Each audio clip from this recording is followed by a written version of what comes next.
तो hello everyone दोस्तों, आज हमारा 1000 वीडियोस की सीरीज का 95th नंबर का वीडियो। सो फ्रेंड्स, आज का जो हमारा क्वेश्चन रहेगा वो है डिफरेंशियल इक्वेशन पे। सो डिफरेंशियल इक्वेशन सॉल्व करने का क्या क्वेश्चन है, dy by D x is equal to minus of x minus 2y plus 1 divided by 4x minus 3y minus 6। So यहाँ पे ये जो हमारे पास DE गिवन है, डिफरेंशियल इक्वेशन गिवन है, इसको फर्स्ट ऑफ ऑल हम किस मेथड से अप्लाई करके अप्रोच कर सकते हैं वो हम ट्राई करेंगे। Okay, so first of all checking the applicability of method by which we solve the differential equation. So first of all मैं यहाँ पे ट्राई करने वाला हूँ कि यहाँ पर हम होमोजीनियस डिफरेंशियल इक्वेशन का मेथड अप्लाई कर सकते हैं या फिर नहीं। अब होमोजीनियस डिफरेंशियल इक्वेशन का मेथड आप वहीं पर अप्लाई कर सकते हो जहां पे वो जो इक्वेशन है वो होमोजीनियस है या फिर नहीं। सो होमोजीनियस इक्वेशन की कंडीशन क्या होती है कि हमारे पास जो फंक्शन है उसमें अगर आप टी एक्स एक्स की जगह पे रिप्लेस कर दें एंड टी वाई वाई की जगह पे रिप्लेस कर दें, तो आफ्टर सॉल्यूशन आपके पास में वो जो फंक्शन है वो एफ ऑफ एक्स वाई के फॉर्म में आ जाए आफ्टर कॉमन लेने के बाद टी की पावर कुछ भी। आप चाहे टी की पावर 1 2 3 या 0 ही क्यों ना ले रहे हो, इट मींस टी की पावर ऊपर और नीचे से जो कैंसिल आउट हो जाएगी तो यहाँ पे 0 ही पावर बनेगी ना।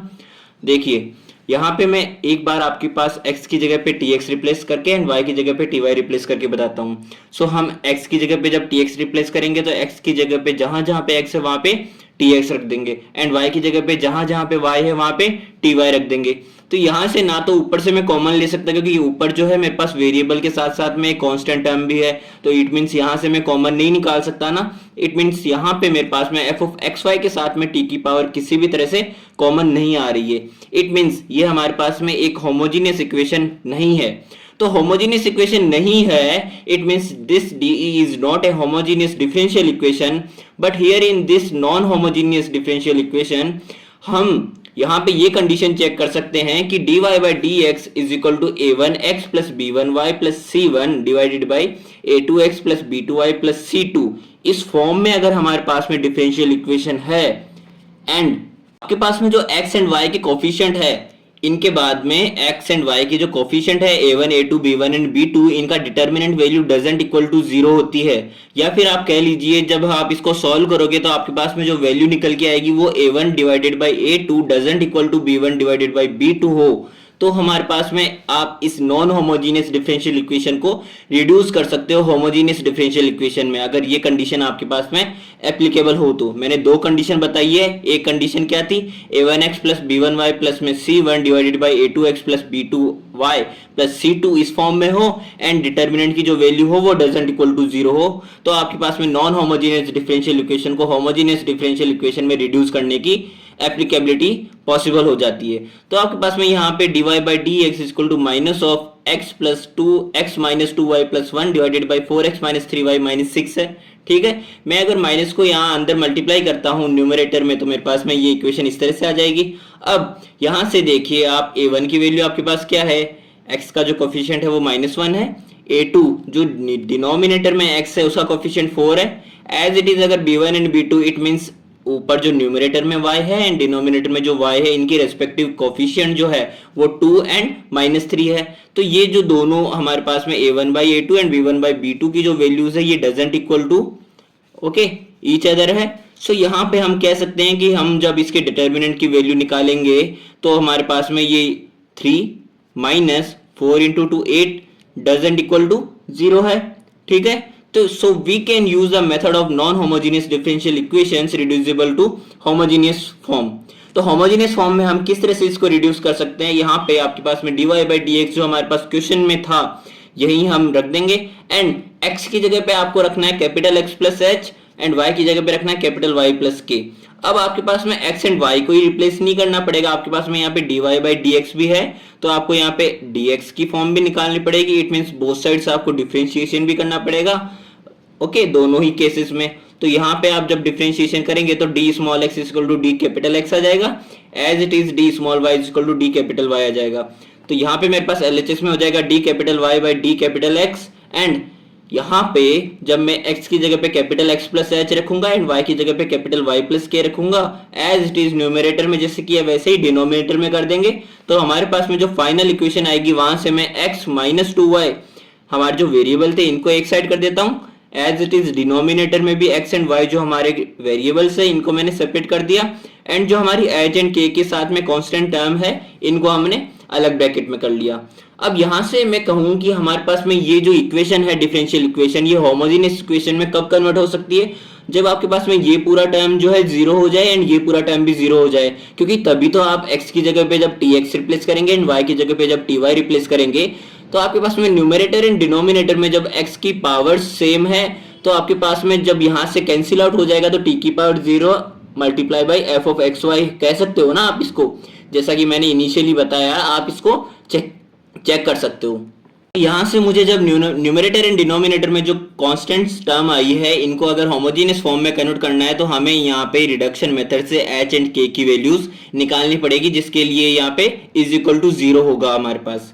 तो हमारे पास जब 4h - 3k - 6 and h - 2k + 1 है तो हमें एक कोफिशिएंट, एक जो है वेरिएबल उसके कोफिशिएंट को मैच करना पड़ेगा। तो मैं अगर h के कोफिशिएंट को मैच करता हूं तो मैं इस पूरी इक्वेशन को 4 से मल्टीप्लाई कर दूंगा तो मेरे पास आ जाएगा 4h - 8k + 4। तो यहां से जब मैं माइनस करूंगा तो इसका जो साइन है वो नेगेटिव हो जाएगा, इसका नेगेटिव है तो ये पॉजिटिव हो जाएगा, ये भी पॉजिटिव है तो नेगेटिव हो जाएगा एंड ये मेरे पास कैंसिल आउट हो जाएगा।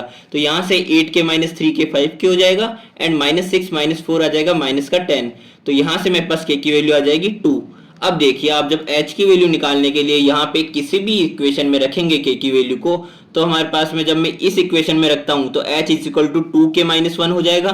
तो 2k - 1 क्या आ जाएगी h की वैल्यू 3। सो जब हमारे पास h की वैल्यू 3 आ गई एंड k की वैल्यू 2 आ गई तो हमारी जो डिफरेंशियल इक्वेशन थी, जब हमने स्मॉल x एंड कैपिटल जो स्मॉल y है इन दोनों को capital x + h and capital y + k से रिप्लेस किया था, तो यहाँ पे हम h एंड k की जब वैल्यूज जो यहाँ पे हमारे पास आई है इनको वैल्यू रखेंगे तो हमारे पास में h की वैल्यू जब 3 रखेंगे एंड k की वैल्यू जब 2 रखेंगे तो मेरे पास ये इक्वेशन 3 - 4 + 1 क्या आ जाएगा 0। एज इट इज डिवाइड में हमारे पास जो 12 - 6 - 6 है ये मेरे पास 12 - 12 क्या हो जाएगा 0। इट मींस मेरे पास जो रिमेनिंग टर्म बची वो आई मेरे पास x - 2y and 4x - 3y। मेरे पास माइनस का जो साइन था वो बाहर एज इट इज रहेगा। तो यहाँ से मैं माइनस के साइन को जब अगर डिनोमिनेटर में कर देता हूँ मल्टीप्लाई तो मेरे पास आ जाएगा x - 2y divided by 3y - 4x।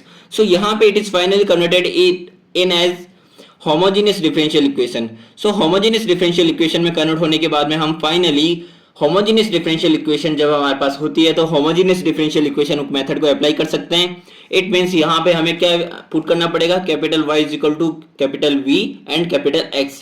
So यहाँ पे हम क्या कह सकते हैं कि जब both sides after differentiating with respect to x हमारे पास में dy/dx को भी रिप्लेस करने की टर्म आ जाएगी। ओके, सो यहाँ से जब हम dy/dx बनाएंगे तो यहाँ पे y का differentiation with respect to x आ जाएगा dy/dx एंड जब हम v को एज ए कांस्टेंट ट्रीट करेंगे तो x का differentiation with respect to x क्या हो जाएगा 1 एंड जब हम x को एज ए कांस्टेंट ट्रीट करेंगे एंड v का डिफरेंशिएशन करेंगे विद रेस्पेक्ट टू x तो मेरे पास आ जाएगा dv/dx। इट मींस हम यहां से dy/dx की जो वैल्यू है इसको रख सकते हैं यहाँ पे v + x dv/dx।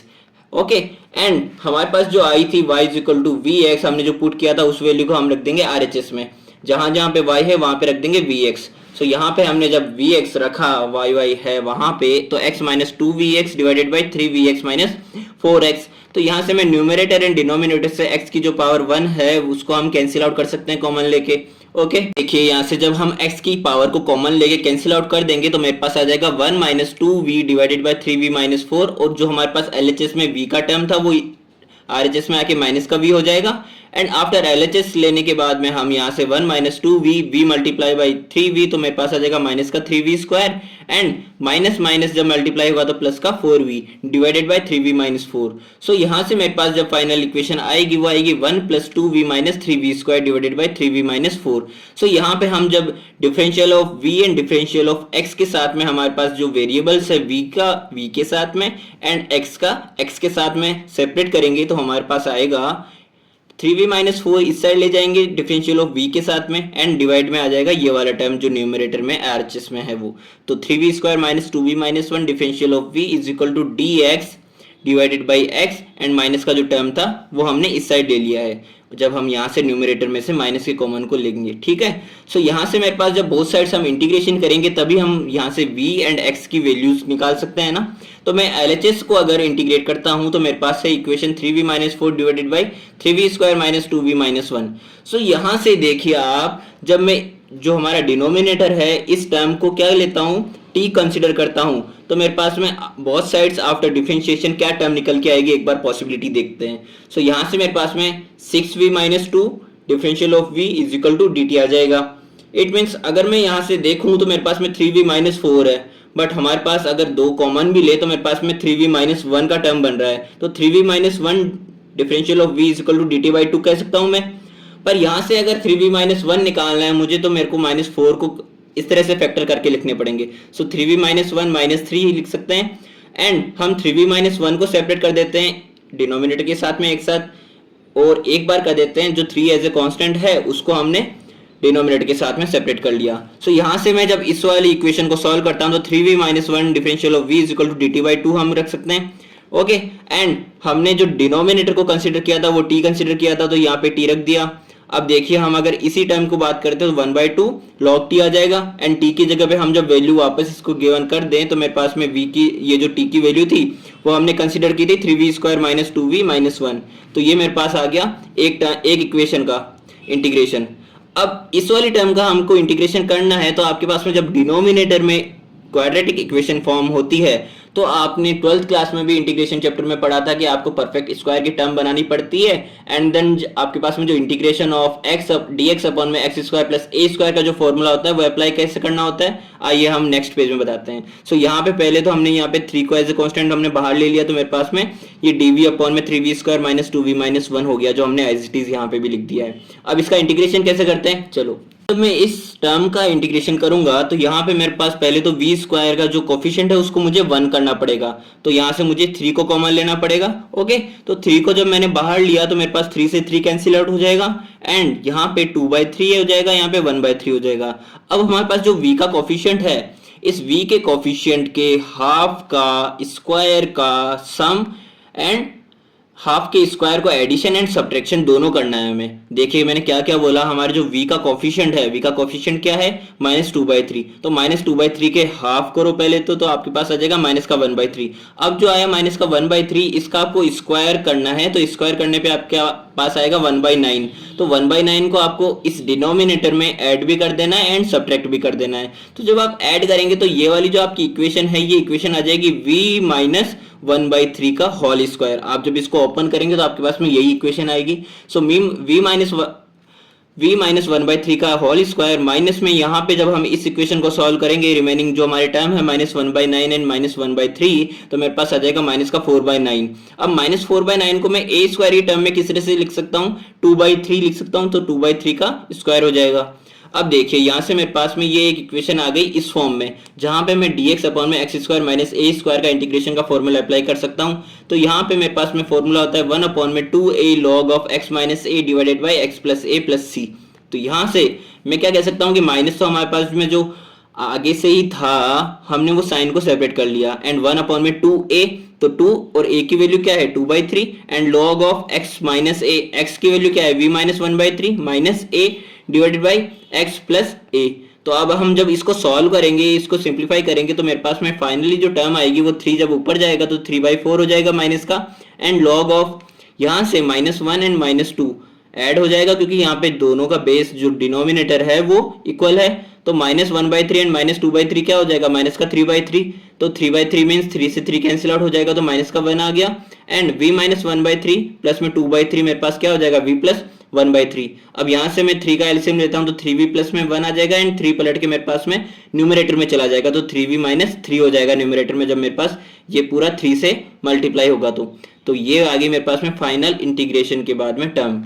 तो हमारा जो LHS का इंटीग्रेशन का टर्म था वो हमने दोनों को इंटीग्रेशन करने के बाद में इस तरह से लिख दिया है, एंड RHS में जो हमारा था 1 अपॉन में x माइनस ऑफ, तो उसका हो जाएगा माइनस का log x प्लस में log c।